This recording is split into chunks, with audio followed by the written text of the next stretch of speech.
Sabi nga pala kapag na lagi kang nakaka-receive ng blessing ay laging magpasalamat. Dahil wala nga kaming merienda ni Iya, eto na nga lang pala yung aming lulutuin at kakainin ngayong hapon. Super thankful nga pala namin dahil kami ay magkakaroon na ng merienda at hindi na namin kailangan palang bumili. Habang nanahimik nga kami dito sa loob ng bahay, biglang kumatok ang aking hipag at binigyan nga pala ako nitong mais. Kaya naman super thankful ko dahil pagod nga ako sa paglalaba ay eto na nga lang pala yung aming may merienda. Naisip ko nga to habang binabalatan ko ay mayroon nga pala ako ditong cheese powder. Nag-iisip pa nga lang ako nang bibilhin kung ano nga pala ipapamerienda ko kay Iya. Buti na nga lang pala at dumating ang tita Matet namin at kami ay may blessing. Cherry. Kaya naman dali-dali ko nga pala itong binalatan at napakaswerte ko nga dahil dalawang kulay nga pala itong mais. Naalala ko nga pala nung mga bata pa kami, madalas talaga ay nagtatanim ang tatay ko neto. At dahil nga sa hirap ng buhay namin noon, madalas nga ito ang kainin namin umagahan, tanghalian, hapunan o san ka. Pero super thankful na rin namin pala dito dahil nabuhay din kami kahit papaano sa mais na to. Naalala ko din na madalas bumibili lang yung nanay ko ng 1 kilong bigas tapos lalawkan nga pala ng giniling na mais o saan ka pa. Puro mais na lang laman ng tiyan. Oh my God, tiya. Balik nga pala tayo dito sa mais dahil napunta na ako sa aking nakaraan. Ay ano ba yan, tiya? Pagkalaga ko nga pala ng mais, kumuha nga pala ako ng stick tapos tinuhog ko nga pala yung ilang piraso.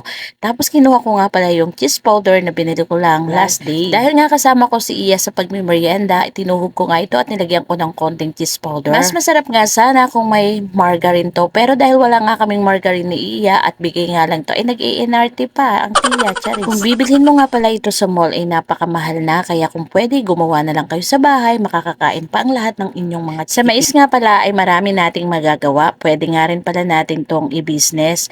Bali dalawang tuhog nga lang pala yung ginawa ko dahil dalawa lang naman kaming kakain. Hindi na nga ako nakapagpigil at tinikman ko na nga itong isang tuhog. Ay napakasarap nga pala niyan, tiya. Tinawag ko na nga pala dyan si Iya para nga tikman itong isang mais na para sa kanya.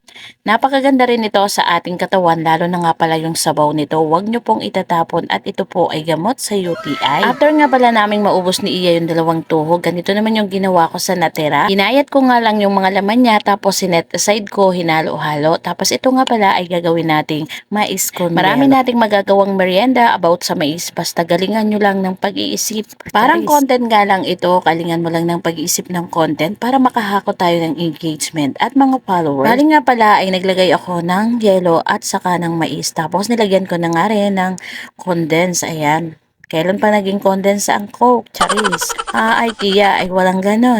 Pwede nga pala tayong gumamit ng ibap or press milk, pero dahil wala nga akong ibap, press milk na lang ang nilagay ko. O diba, social lang inyong tiya. Ay, hayaan nyo na nga lang pala ang inyong tiya na mag-social. Minsan-minsan lang naman yan. At saka mais naman yan. Kapag naghalo nga pala yan sa atin tiyan, ay alam nyo na. After ko nga palang matimplahan ng lahat ng ingredients, ay tinikman ko na nga pala itong ating mais con yellow. Bakit nga ba masarap yung aking gawa? Ay syempre, tinikman ng iyong tiya. Charis. Sa mga nagbabalak nga palang magnegosyo ng mais con yelo, napakasimple lang at napakadalang gawin. At sa mga gustong magmerienda dyan, ay napakadali lang pala talaga nitong templahin. Kaya gawin nyo na sa loob ng inyong bahay. Kaya sa mga nanay na wais at nakadiskarte, gawin nyo na to kung nagbabalak kayong magnegosyo at libre merienda na rin para sa ating mga kids. So paano mga mare, hanggang sa muli, maraming salamat nga pala sa inyong walang sawang suporta dahil road to 50k followers na tayo. Isang comment naman dyan kung napanood nyo ang video ito at para alam ko na rin kung saan nakarating ang aking video. Yun lang guys, and maraming salamat sa walang sawang pagsuporta. God bless everyone!